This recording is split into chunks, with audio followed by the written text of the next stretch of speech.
is another story we're looking at. That's Cyril busted. It's the headline on an opinion piece by columnist Peter Bruce.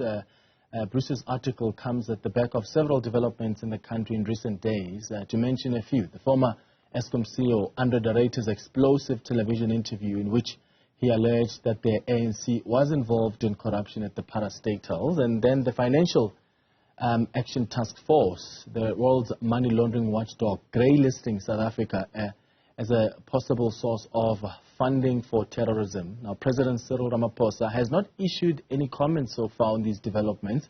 Let's now bring in Peter Bruce, who joins us now via our video line. Peter, thank you for making time for us. So there's a lot that's happened this past week, right? I've mentioned under the Narrator's allegations of corruption by ANC officials at Eskom, him leaving abruptly, to the country being grey-listed by the Financial Action Task Force, and yet we haven't heard from the president.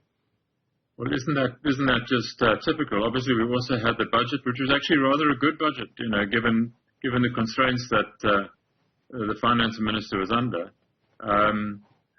President Ramaphosa has, marches to his own band and his own tune, and the rest of us will have to wait simply patiently, rather sort of helplessly sometimes, until we know what's going on. I mean, his own party has been exasperated by the fact that he's taken so long to reshuffle his cabinet after winning such a resounding victory at the ANC conference leadership election in December.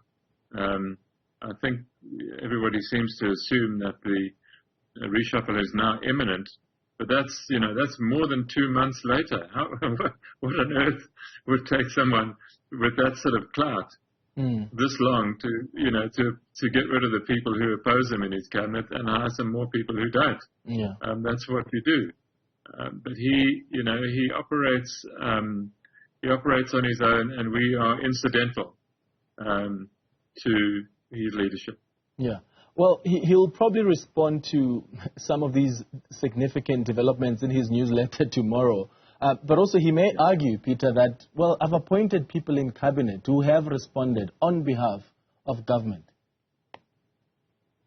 Yeah, look, I mean, that's fine, and it's all very well to say, well, I've appointed ministers and they are there to do the job. But sometimes, the ministers fail. I mean, clearly, with load shedding, at the scale that it is now, both Pravin Gordhan at the Department of Public Enterprises and Gwede Mantashe at Minerals and Energy failed. So what do you do when ministers fail? You can't carry on pointing to them saying, well, they're there to do their jobs. If it's all very well to sort of point to Andre de Ruyter and say, well, he failed, he's a rotten manager or whatever it might have been. But both Gwede Mantashe and Pravin Gordhan and Toko Didiza and Brian Patel, they all interviewed this guy. They all appointed him. So the president can't deflect to his ministers because they don't do their jobs properly either. Yeah. What would you like for him to say? And even if he says something, what can he say and what difference will it even make? Well, this is the point. He can't always say something profound. Yeah. But what you want to know is that he's there. And I use an example in my column today of the fire, Clement, and you'll remember it, at Charlotte Maclete Hospital in Johannesburg in April 2021. That's nearly, 3 years ago. The doctors who run that hospital were absolutely desperate for some help because the Gauteng government failed to make a single improvement or repair to that hospital for 8 months until they wrote an open letter to the president in December of that year. He still hasn't replied. So that's 2022, 21, 22, no response from this man. And you have to ask, sometimes all you need is for some acknowledgement from him publicly that he hears you. But he can't do that even. He doesn't have that connection with other people, with the people who he's supposed to govern the country in their interests, in all of our interests.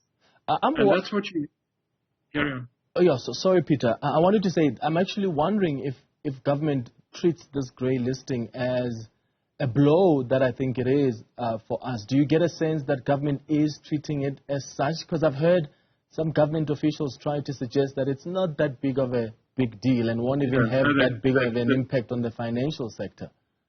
Well, the spin is that, you know, is that we started off with 160 things wrong, and now there are only eight left, so it'll be no problem. But the fact is, we're now the only member of the G20 who is grey-listed. And it rubs off, you know. It just adds another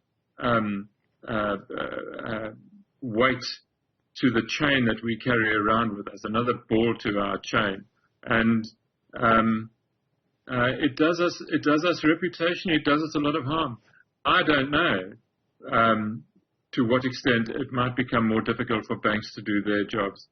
I certainly do, and I don't know to what extent it becomes more difficult for ordinary companies or SOEs to do their jobs. We will have to see in the fullness of time, and neither does the government know, by the way. You know, banks offshore, anybody offshore is extremely cautious now around the financing of terrorism and other markers that they have. So we underestimate their concerns at our peril. Absolutely. No, Peter Bruce, thank you so much for joining us for this chat.